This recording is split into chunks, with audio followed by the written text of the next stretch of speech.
well done for getting to the end of the day, although it didn't feel like a trial at all. Every single session was fascinating, gripping, and actually opened up many other avenues, one of which is this one. So this session is about emotions in literature and politics, and based around the theme of how writers from the Global South can interweave emotion, love, and reconciliation in their work, particularly at a time where Western politics seems increasingly dominated by hatred, anger, and division. And first, I will come to Kamla to give her thoughts. Okay.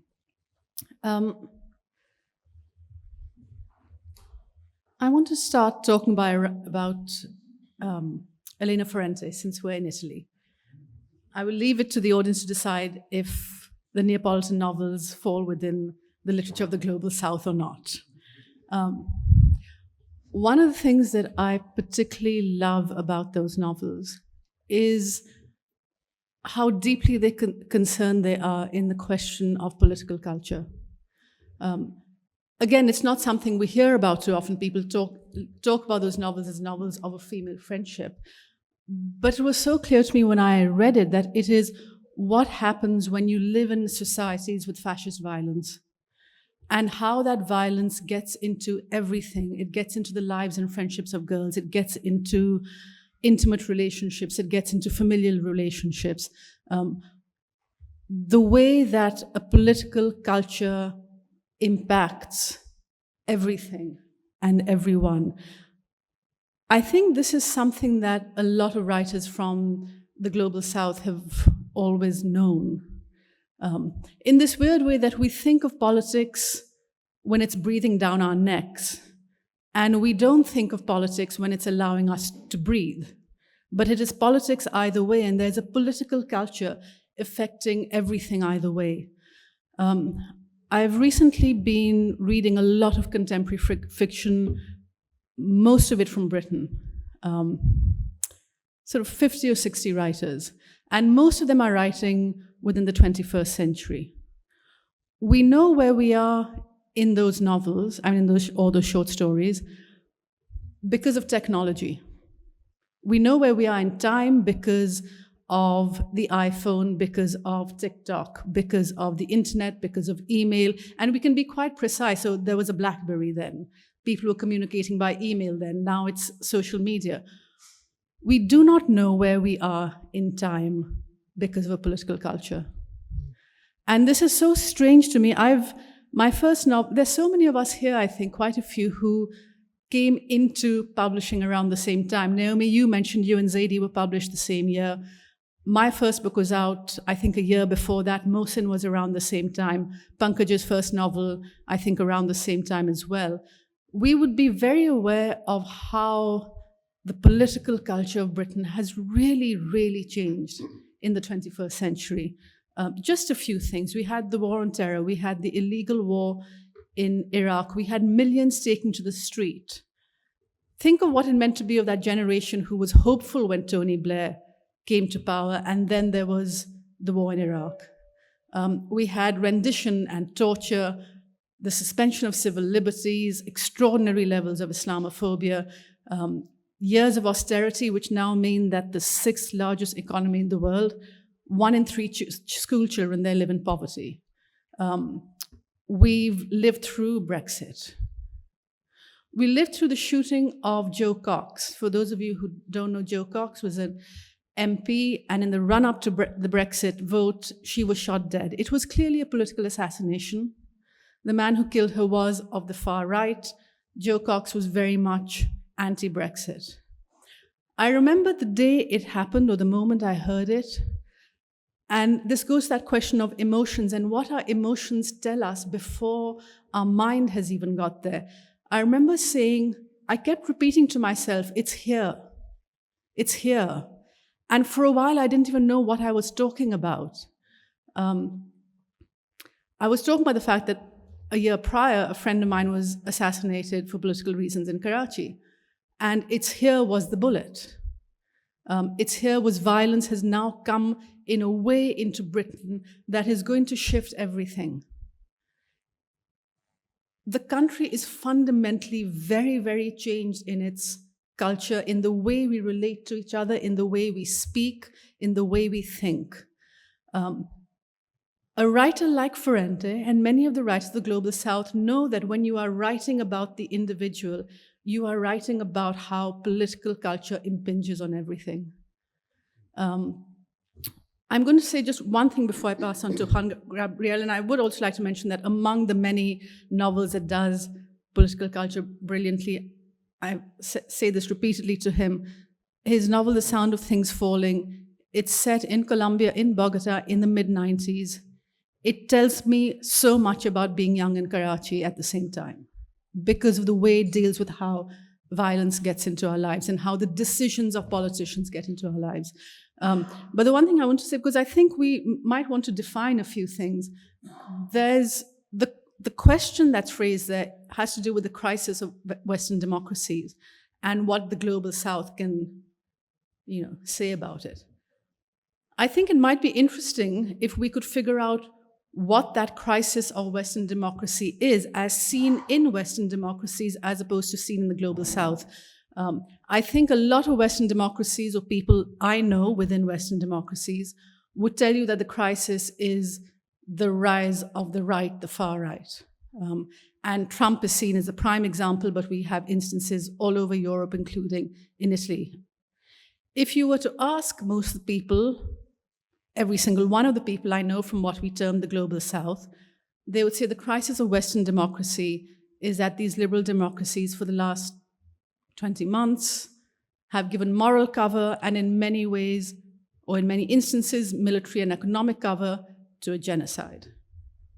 And when people have objected to that and taken to the streets, the people objecting have been told that they are the ones filled with hate. And that is a crisis. But either way, and maybe the writers can bring these two crises together and say there's some way in which they're linked. Either way, there is something very amiss in the political culture. And I think a novel is a space that can show it. Because novels can make connections. If as a journalist you say, well, this man hit his wife, and that's connected to this political thing that happened 2 years ago, you can't really do that as a journalist, really. I mean, Nasreen might be able, because she can do anything. But as a novelist, you can show the world.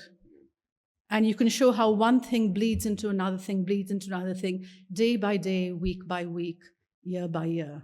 And I think that is something that I really value when I see it, because it helps me just, I'm not saying it can change the world. I don't know that novelists can. It's been a long time since poets were the unacknowledged legislators of the age. But it can help some of us who read to understand something a bit better about what's going on around us. Well, let me just say thank you, Tom, thank you, Pankaj, for this wonderful privilege today of listening to my colleagues and my friends, and now the privilege of addressing you all. I didn't know, Camila, that you would be giving the specifics to the generalities that I'm about to say, but I would like to posit the idea of the novelist as an historian of emotions, which is probably what Elena Ferrante is.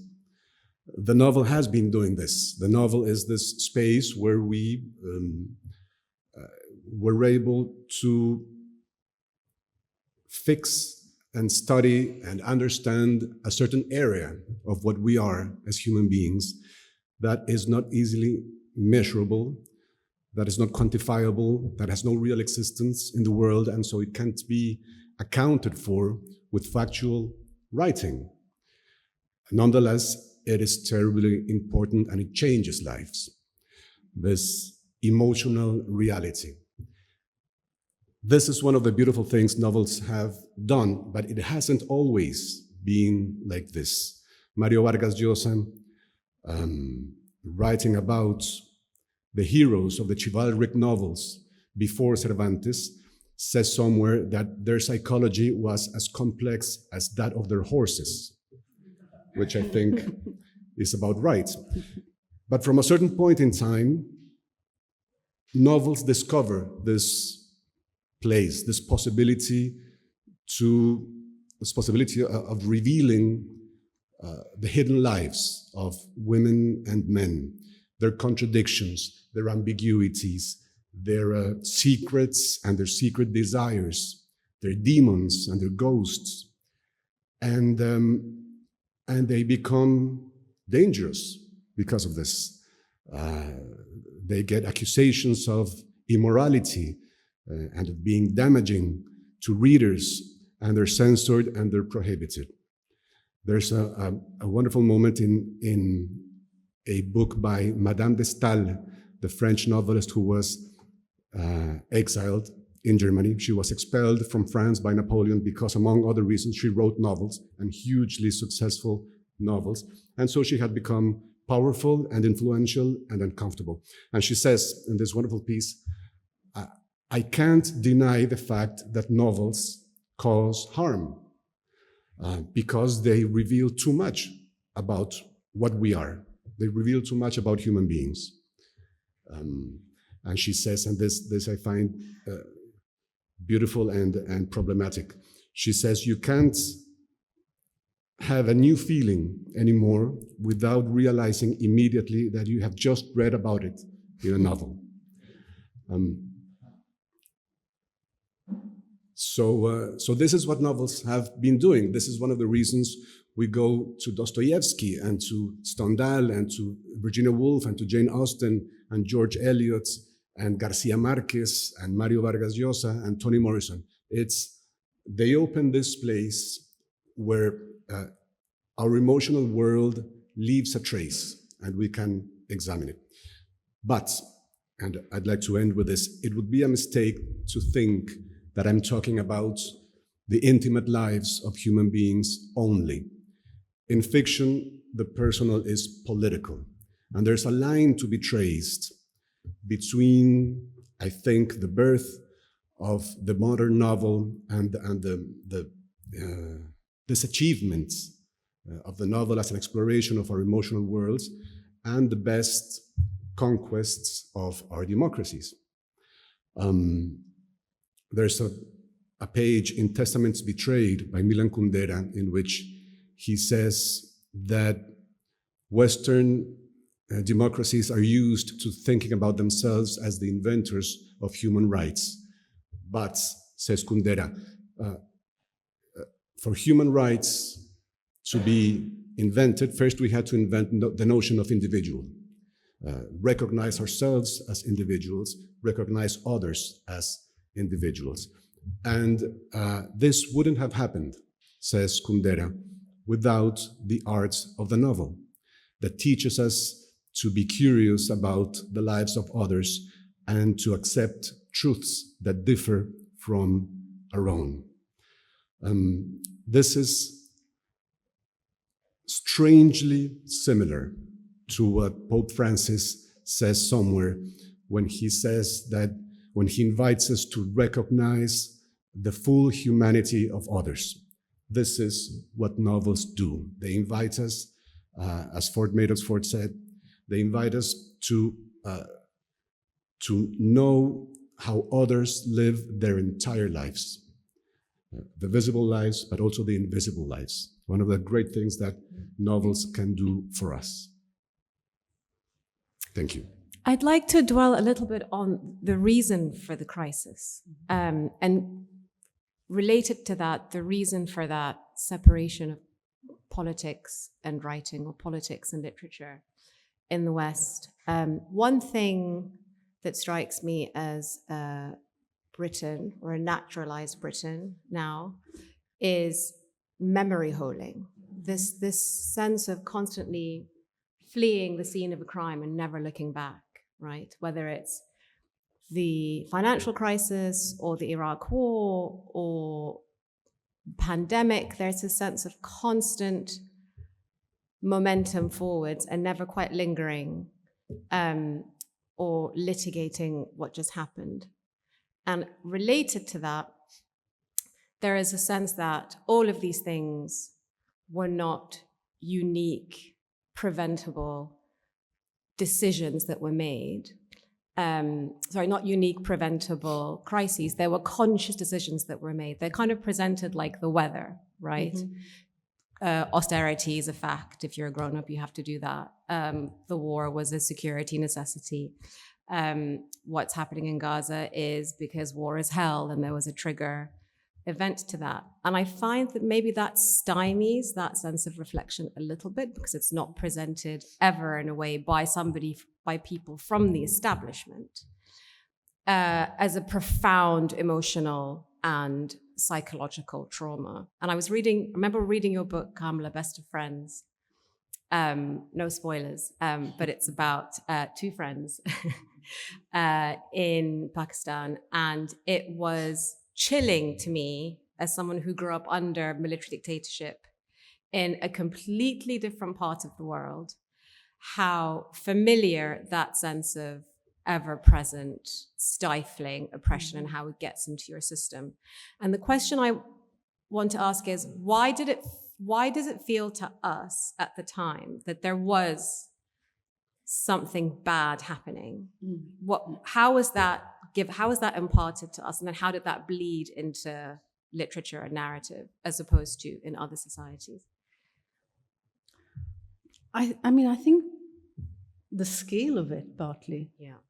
You know, I mean, I've been thinking, I'm writing a novel which is called Impunity, and I tried to write it without any comment on the political surroundings. I thought I'll just do that thing where I'll focus on the family. And I wrote a draft, and there was a weird absence or thinness to it. And I thought, well, it's happening when Zia-ul-Haq comes to power. And, you know, when my earliest memories, I'm 6 years old, and the former elected prime minister of Pakistan is hanged. You know, previously there'd been coups and people would be sent into exile, or they'd go, and you're 6 years old, and you know, your parents come to pick you up from school because someone has been hanged. But also, I think it's part of when the violence gets into everything. So last month, I was sitting with a school friend of mine. We've been friends since we were 4 years old. And he said, I've just been thinking about how messed up, but he used a stronger word, our upbringing was. He said, do you remember when we were about 14 and certain person we know brought to school a blown up picture of the man his mother had shot dead in their house? And I said, oh yeah, I remember that picture. He said, we all looked at that. The man was an intruder. He'd come to rob the house. The mother had a gun. She shot this man dead. The son, who was about 14, brought a picture, blown up, and it was huge. Or in my memory, it was huge. Maybe it wasn't. In my friend's memory, it was huge. We are now 52. This happened when we were about 15. And this was the first time we spoke about the fact that all of us saw this picture. None of us has ever forgotten that picture. We never mentioned it. And it's because it was so large. And I think it's your understanding of violence, your relationship to violence, it presses down on you so much. You always feel, certainly growing up in Karachi, and I expect in the 90s in Bogota, that, you know, a gun is around the corner. Yeah. A bullet is around the corner. It's a matter of luck. And I lived in the most privileged part of Pakistan, I should say, of Karachi, and I had this feeling. But there is this weird way in England, there's certain parts of it where, you know, things are bearing down on you. If you are a Muslim in Britain, when I was, there's my friend Gillian Slover, she was working on a book about ISIS, and there was a young British Muslim man, and she said to him, who she knew well, who's very smart, and she said, can I get you to be my researcher? And he said, there's no way I'm Googling any of that stuff. And she said, not from your home office, you come into, we will give you, in fact, it was in the office of, I think it was English Pen or somewhere. She said, it'll be an off. He said, I'm not touching that keyboard and putting in those. So for him, it's pressing down. So, you know, we can't say that for everyone in Britain, there's a distance from the horrors of what's happening. But I think for a lot of people, because there isn't everyday violence of that physical assault sort, that you can be less aware of all the other ways in which all kinds of violence, I think, are coming at you. I think, if I may, Nazreen, I think, Camila, that in our societies, fiction, art in general, but fiction in particular, is a place where we discuss things that cannot be discussed in the open, right? Where our frustrations, our questions, our anxieties get filtered down and concentrated in a rhetoric, in a way of speaking that is allowed until it's not allowed anymore, and writers are expelled or imprisoned or killed. But before that, it's this place where we get to discuss things that cannot be discussed, that are not being discussed by that great storyteller we call power, or by journalism for different reasons, or by history. There's this wonderful anecdote that Ricardo Piglia, the Argentinian writer, used to tell about the moment in which the military dictatorship of 1976 in Argentina started disappearing people. And so nobody really knew what was happening. They knew the military was responsible for these people being disappeared. But the response of what we may call the fabric of society was to invent other stories that started going around like folklore about trains carrying dead bodies to the sea. This was not true. Nobody had seen this, but it was the fictional answer from society to the lies and fabrications of the state. So in a sense, this is what fiction does. It makes up an answer to the official narratives that are lying or falsifying reality for us. Yeah, and it resolves in a way once that happens, right? Yes. But I'd like to pick up on this point that you made about your friend's researcher. I have a friend who, when she was 12, Muslim girl from northern England, when she was 12, after 7/7, this terrorist attack in the UK, became very curious about, she wasn't particularly religious, didn't grow up in a particularly religious household, but became curious about Islam, and in her local library borrowed some books. One of which was the Quran, which is not, it's a book in the library, it's not a designated book. She was reported to PREVENT, which is the British anti-terrorist or terrorist prevention program, and spent the next 2 years separated from her class, surveilled. She's thriving now and has used the episode to really inform her understanding of the state. But essentially, she reflects a generation of securitized youth in the UK, a whole generation. And it went on for a very long time. And so I'd like to come back to this question of the deracination or the effacement of these very profound traumas that exist within British society or any society in the West, and why they do not find a channel in expression, and link that to the theme of alienation, outsiderness, marginalization, being on the periphery. And how those are the people that find it hardest, perhaps, to get access to literature writing means, and how maybe in the Global South that's slightly reversed, right? That those who do have access, as said in a panel earlier, those who do have access to those means do tend to be more middle class, more privileged. I think I might want you to answer that question. No, but seriously. Sorry, I think I've set it up inside. No, I wouldn't. I couldn't. No, I have my own panel tomorrow. Please. You want to go? Well, I was just thinking about a Colombian novelist, Laura Restrepo, who worked as a journalist, and as a journalist, she had written wonderfully about drug dealers, about a certain cartel. And then she went on to do this kind of TV documentary that she started researching for about a drug cartel. And she immediately received a letter, or rather a call, from one of the cartel's lawyers, saying, if you continue with your research, we might do something to you. And so because she's a very courageous woman, she called back and said, okay, I won't do the journalism, but can I write a novel? And they said, surely, because nobody reads those.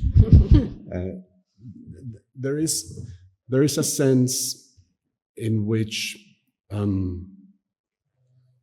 that we have as novelists, that we can say anything, we can discuss anything, because the way stories work seems to make them, seems to enjoy a certain kind of impunity. But this is not true. My very good friends, Sergio Ramirez and Gioconda Belli, Nicaraguan novelists, have just been expelled from Nicaragua, their citizenships canceled, and their properties taken away because they're uncomfortable for the regime of Daniel Ortega. So this does not belong. You don't have to go back to the totalitarianisms of the 20th century to find ways in which authoritarian regimes still regard novelists and poets as the enemy, as these uncomfortable people that are always disputing the prevalent version of life that the regime is trying to impose on us. Albert Camus wrote in The Rebel about a certain change in literature, when it went from being literature of consent to literature of dissidence. And when it reached that stage, it never went back. Literature has always been a place of dissidence since, or predominantly so. We certainly see that in our societies, but I think this works anywhere in the world. But I mean, I do think there's something interesting, that question of why is it in Britain that certain stories don't get, because we are talking about stories being told or not being told. And there is so much drama and incident around terrible things. And I'm apologizing for keeping on referring to my work, because one of the wonderful things about today is we're not here talking about our books in the way we normally are called upon to do. But this is not so much about my book as a conversation around it. I wrote a novel called Home Fire. It was my 7th novel. I wrote it, and there was a question that kept coming up again and again in Britain. I was never once asked this in Pakistan about the book. And that was, so would you say this is a political novel? How would you feel about the term political novel? And what was particularly odd to me was this was my 7th novel. It was the first set in contemporary Britain. My 5th novel had started with the bombing of Nagasaki. It goes on to post 9/11 Afghanistan, ends in Guantanamo, and no one ever said, how do you feel about the term political novel? Is this a political novel? And it took me a while to realize that, it's because I'm engaging with contemporary British politics, and somehow the novel it's not that the novel can't engage with politics. If you're from Pakistan or Libya, and you are writing, or from Turkey, and you're writing about the places you came from and engaging with politics, that's seen as that's what you're supposed to be doing. But if you're doing it in Britain, with contemporary Britain, then somehow there's something a little not right. And it's so interesting. I mean, there's a whole other conversation to be had, which might be had tomorrow, around why that came to be. But I think there is a slightly uneasy feeling. I think one of the really wonderful things that's happened to fiction in the last few years was Ali Smith's Seasonal Quartet, where basically she was writing a book a year, and she was talking about what was going on politically and what that was doing in people's lives, which was very unusual for the British, or certainly English novel. I think it's sort of the novel wants you, Nasreen. It wants the non-fiction writers to do that. There's been a kind of bifurcation of the nonfiction writers do that and the novelists do something else. Definitely. That was actually Yeah. going to be my next observation, which is that I do think there has been that separation of serious topics are dealt with in serious, either narrative nonfiction or in essayistic form. But fiction is this precious space for sort of entertainment, but also for not being sullied by politics, right? That this is that somehow when politics bleeds or politics becomes the expression of the theme of a novel, then you've somehow broken some rule, right? Some novelistic rule. I can't quite trace when that happened, but it does definitely feel like an explosion in almost nonfiction content and takes and analysis has migrated that more to the nonfiction form. I have one more question about context. I think context is very important in this distinction, which is that, and I don't speak for everybody, but if you grow up in the Global South or if you hail from the Global South, I feel like there is an awareness of your context and of your history. Stuff is bearing down on you that is separate to the stuff that is bearing down on you, like you mentioned, from your own government in the West. You are aware, without it ever being said, that you grew up that you are living in an ex-colony, right? I was in a remote part of Kenya a few weeks ago, a Muslim part of Kenya on the coast, and we went by a school, and the school said, English only spoken on this campus.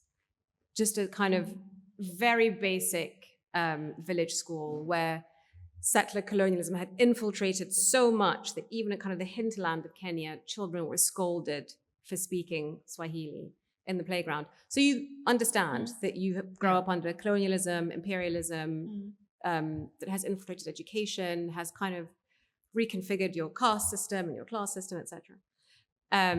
How much does that bearing down on you, as opposed to living in these places that have no histories other than histories of being kind of benevolent or reluctant benefactors to the rest of the world? How much does that sense of place and positionality inform how much politics and feeling and emotion and fraternity there is in writing between the two? I mean, probably quite a lot. I think particularly there's some of us in this peculiar position where we grew up in somewhere like Pakistan, but our language, our primary language for reasons of colonialism was English. So you are reading yourself through the lens of, particularly when I was growing up, you're very aware that you are not what people are writing about, and if they are, it's not in great ways. So you have this sense of yourself, and perhaps quite early on, maybe you want to write differently.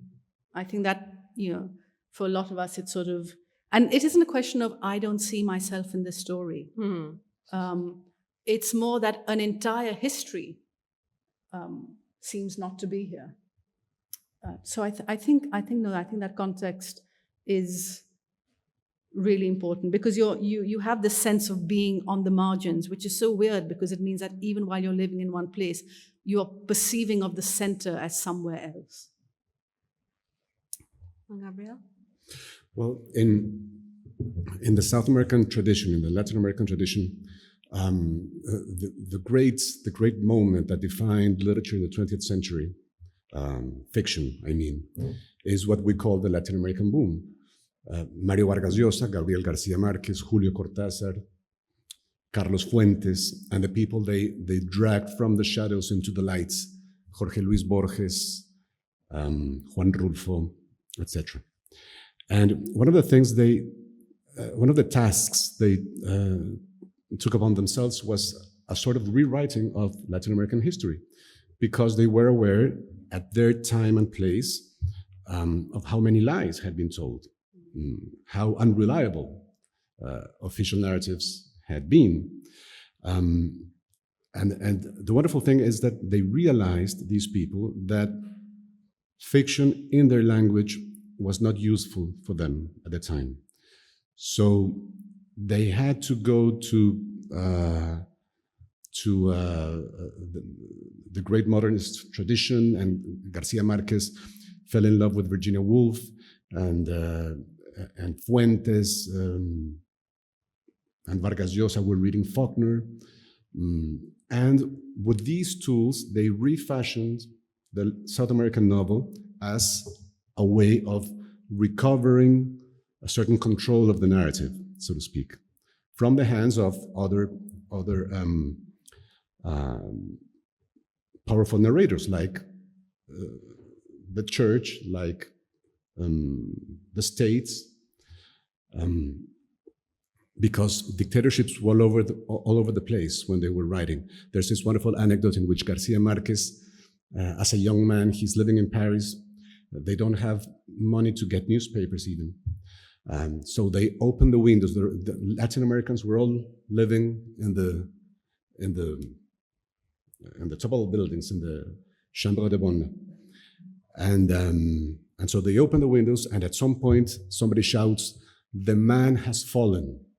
And every South American went to the window to see if their man had fallen, because South America was covered with military dictatorships at the time.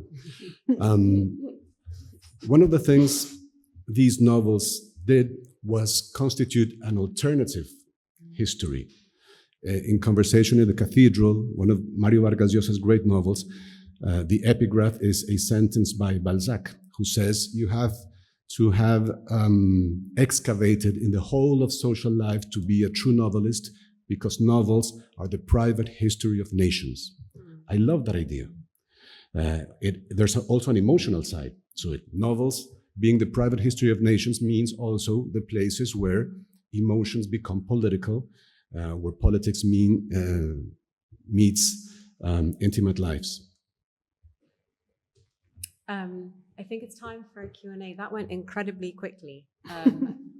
Any questions? Right at the back. Hey, thank you so much for all that.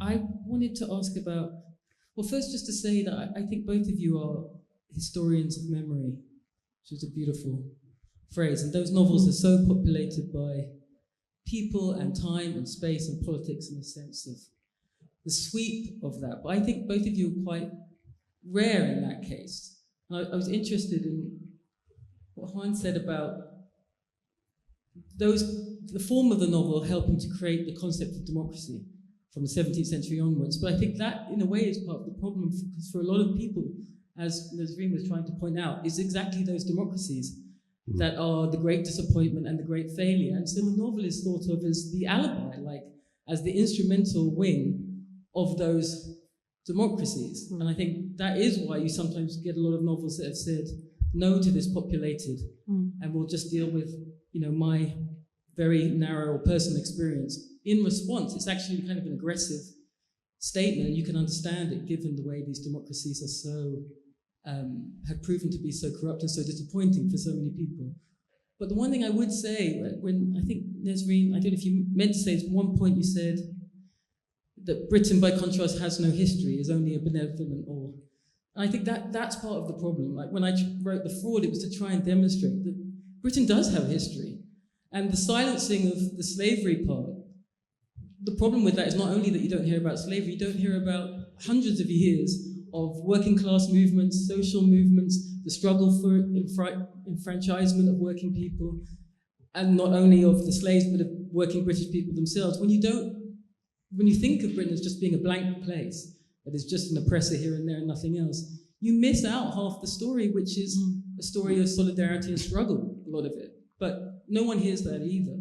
So I think the response to these kind of flattened novels are also in response to a flattened version of history. And I wondered what you thought of that.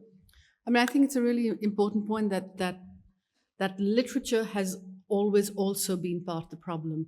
Yeah. Certainly, British literature played a huge role in a moral cover for empire. There was that famous line by Macaulay, "A single shelf of European literature is worth all the libraries of Asia and Africa," and this sort of sense that, Not to speak of Kipling. and Kipling, and so I think it's right that we recognize that it's not that literature has always been this great force. Literature has always been mobilized by power as well. because so many of the writers have been part of a certain class who are close to power, and who ultimately its success is their success. And I think it is incredibly important to remember that part of it. Can I just add? I think Thinking. I would agree, and I think this point about closeness to power or closeness to the establishment is why there is this sense that there is no history, right?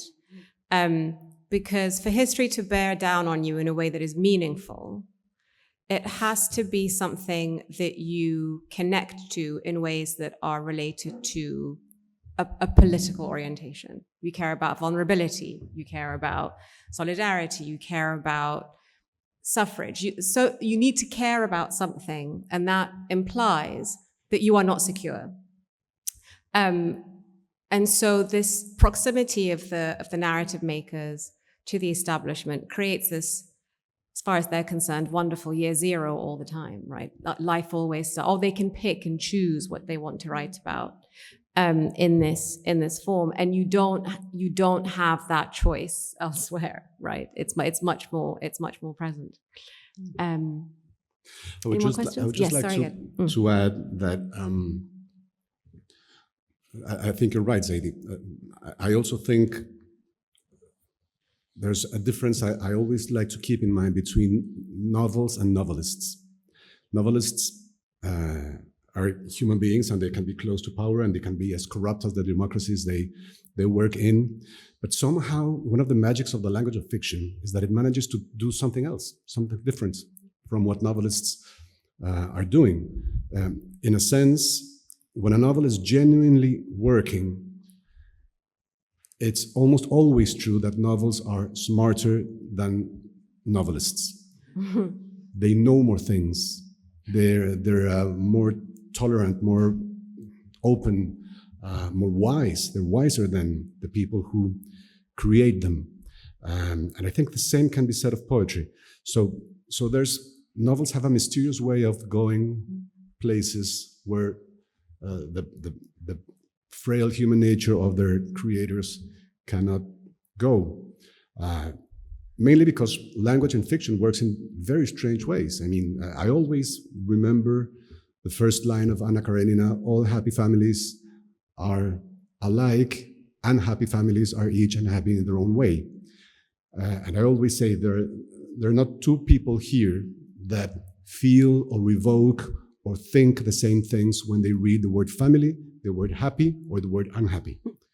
We're all different. And so this vessel that we call Anna Karenina is a different book for each one of us. Thank you so much. So much of what all of you have said resonates so much to my experience of growing up, where be it having to walk past tanks on the street on the way to school, or having to see police drag people out of cars at roadblocks, or politicians who are assassinated.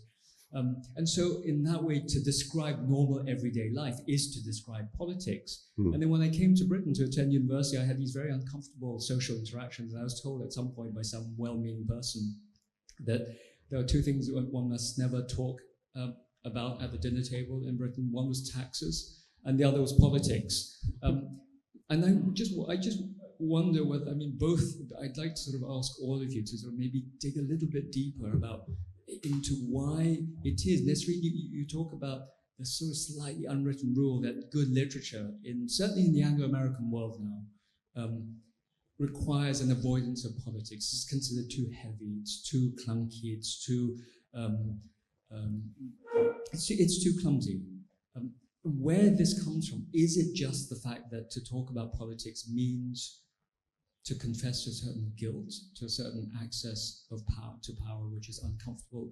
Or is it just something connected to the fact that most people who are writing or have been writing for the last 20 years just haven't experienced that? Because if you're middle class, upper middle class, you're not going to have a close experience of how politics affects daily life. Except in Britain, Brexit. I mean, it's not true. That's the other thing. You know, I don't think anyone who lives in Britain today has not felt, well, okay, I'm not going to say that. A lot of people who might previously have said politics does not touch my life felt their lives touched by Brexit. So I think that has changed. I can't tell you when it changed, Tash, but I can tell you that about 7 years ago, for the first time in my life, I read Middlemarch, and I was shocked because no one had told me it's full of politics. And no one talks about, everyone talks about George Orwell. And Middlemarch is sort of in this, it's the beloved English novel. It is absolutely beloved. There may be no more beloved novel. And it is a deeply political novel. And something happened. And I don't know when it was, but I can tell you that I've been reading the English Pen, I've been doing some stuff for them. 1921, I can tell you, was a key year because English Pen was formed, and one of their guiding principles was that politics led to First World War. There was no great ideological need for it. Politics made this war of unprecedented slaughter occur. It created propaganda between nations. It drove nations and writers apart. That is politics. We will stand apart from it. And they were so explicit from 1921 onwards. They continue to be explicit until 1934. And we come back to German Pen. There's a conference in Dubrovnik in 1934, and German Pen is asked to talk about book burning, and they want to do it. And H.G. Wells, who is the president, gives the floor to Ernst Toller, who is a Jewish German anarchist revolutionary playwright who's been expelled from Germany or exiled from. And Toller takes the stage, and German Pen walks out, and they're expelled the next year. So already you have, but still, Pen still is in his charter holding on to wherever possible, art will be separate from politics. Every now and then we have to engage with it. When the Nazis come along, we have to engage with it, but ideally we don't want to. And that was very much a post-First World War moment. I think there's also, I think it's about culpability as well. In that, if just to the events that we listed, they are not events that can be ring-fenced to the bad guys, the far right. They're actually all the inheritance of the good guys, right? The Iraq War, I mean, the austerity continues now by other means. Gaza, and the kind of general, I'm talking about the UK in particular, the kind of just general financialization of the UK, and intensification of inequality. These are not things you can write about without a huge amount of culpability for people that are not the right people to be culpable in the kind of mainstream narrative, right? This theme keeps coming up and up again. It's almost like, and I'm broadly a nonfiction, actually not broadly, I'm only a nonfiction writer. And over the years that I've been writing, it feels like this is a kind of Ponzi scheme that keeps becoming more and more untenable, where with every event that happens, the perpetrators are not named or they're not appropriately punished. And then the same perpetrators or their ilk will then perpetrate something else, and things become more and more unstable and the stakes become higher and higher and higher. And it feels that at that point, if you start talking about culpability, you'll pull a thread and everything collapses. All sorts of schematics collapse. People's psychological or people's self-perception then begins to change dramatically. It's all a system that's stabilized by not pointing out perpetrators. And I think literature is very dangerous in that kind of tense environment because it can move people to start making these connections. And I feel like the whole thing about British politics now is to stop making connections as much as possible. I think, Tash, that this idea of politics being something you don't touch in literature is completely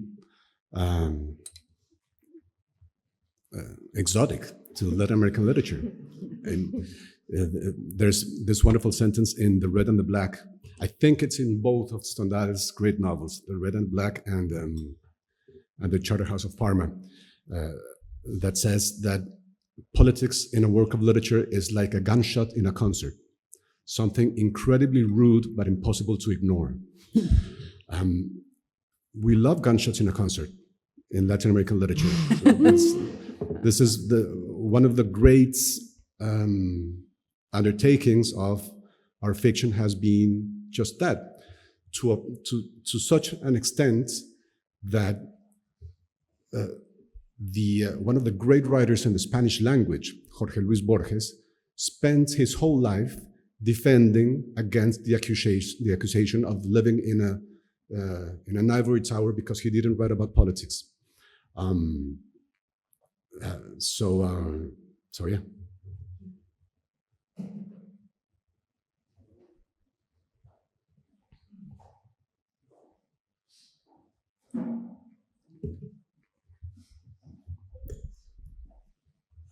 I think it's safe to say that the last 3 decades in particular have been possibly the most conservative in the history of modern literature, in the sense of people spurning their own ability to make connections. And I mean, it started, I think, during the Cold War. 45, I think, is the moment of rupture, when a certain kind of uncertainty that really defined the modern writer starts to give way to this exponential increase in power, especially in the United States, where the writer comes to identify himself more and more with national fortunes. And that, in the case of some writers like John Updike, you see that very clearly, and they're out there saying that, that's one reason why I support the war in Vietnam, because this is ugly things happen when you are a member of a very powerful society. And as writers, we are all kind of complicit in this. How can we deny this? And that's why I'm supporting Lyndon Johnson. There were obviously others, or people who did not make this so explicit, but I've certainly been struck by how closely writers especially in the United Kingdom and the US, have identified themselves with their nation states. And I think the consequence of that identification has been a certain narrowing of concerns and preoccupations and themes. And I think, in a way also because cultural power, which is accumulated in places like New York and London, have benefited them for the most part, and kind of, I suppose, made them seem, many of them, more important than they actually are, more interesting than they actually are. And that means emphasizing a certain aesthetic that they benefit from, like no politics in art, which becomes suddenly weirdly an orthodoxy.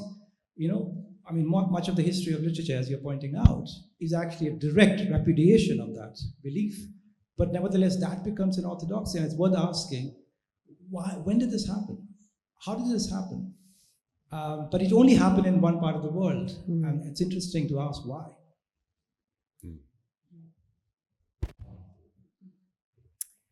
Any reflections on that? I think to an extent I answered in my last intervention. Yes, I'm also wondering about that, and about the tension there is between those literatures and literature coming from my tradition, in which the intent has been exactly the opposite, to try to open up a space where the political world, where we can analyze and closely watch the impact of the political world and the private individual. This crossroads between this place where what we call social forces, politics, history, invade the private lives of individuals has always been my personal concern. And one of the novelists among the many, many names that have shown me ways to possibly do that is Philip Roth. So he is an exception in the American tradition in that sense, right, Pankaj? He at some point he wasn't doing what everybody else did, or he was rebelling consciously against what Updike was doing, and I don't know, John Cheever, right? But he was also carrying out a rebellion against himself, against his previous writing. And there was this point when in the late 80s, when he began doing something entirely different as a novelist from what he was doing before. And this is the moment when he became one of the great American novelists, as problematic as some of his novels are. But it's because of that. It's because his novels opened up to the social forces, analyzing the impact of social forces on the individual. Sorry, go ahead. I just wanted to, it only just occurred to me when I was listening to Juan Gabriel. I've been teaching for a number of years, and some of my students produce really interesting political work. And almost, I think without exception, all the British ones who do that are writing dystopia. And I think that's also worth thinking about. I mean, what is it about the form of literary fiction, realism, whatever you want to call it, that makes the people who are interested in taking on things like the surveillance state particularly, make them feel they need to move somewhere else to do it? I think there's potentially an element as well, more recently, of kind of privatizing the political, which feels like a bleeding in of the general economic ethos, which is you are allowed, and actually there have been many books about politics through the prism of personal suffering as a person of identity, right? But you're a person of your politicized experiences is subject to personal forces and kind of abstract institutional privations, but there's still no perpetrator, right? There is no smoking gun. There is no, it's not about the way our economy is organized. It's not about the way people are disenfranchised. It's not about kind of a big political mode of solidarity. It's about a performance of privatized political experience that I feel has become the mode of practicing politics in literature, or even practicing politics in nonfiction, which is that we experience politics as singularly suffering individuals and kind of the internal machinations of that and our feelings about it, but it has no connection to a kind of wider thing, which feels like an echo of what we discussed earlier. Mary? I was just going to add, there was the mass discrediting of politics generally in the Blair, Bush, Clinton years post collapse of the Soviet Union. Because before that in Britain, it wasn't just literature that was political, it was punk music, it was, there was expectations of politics in all art. And it was this flattening out that happened that was a kind of, it was the Americanization in terms of Britain, of you should aim for success, your lack of success is failure, the complete depoliticization of discourse generally. So it would sort of seem odd, in a way, for novelists in Britain to be doing something different. And as Pankaj says, they got closer to the establishment. But it wasn't just that.